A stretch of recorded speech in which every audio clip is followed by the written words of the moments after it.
केते कालरू जे बसिचंती भोला कला बलदकु पुणी करंती से धला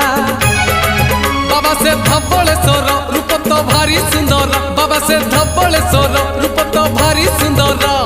हजी गले खोजी आनी दियंती से देव देव महादेव पार करेगा कलेश पति पार करेगा डम डम डम डमरुधारी पार करेगा पार्वती पार्वती पार्वती पति पार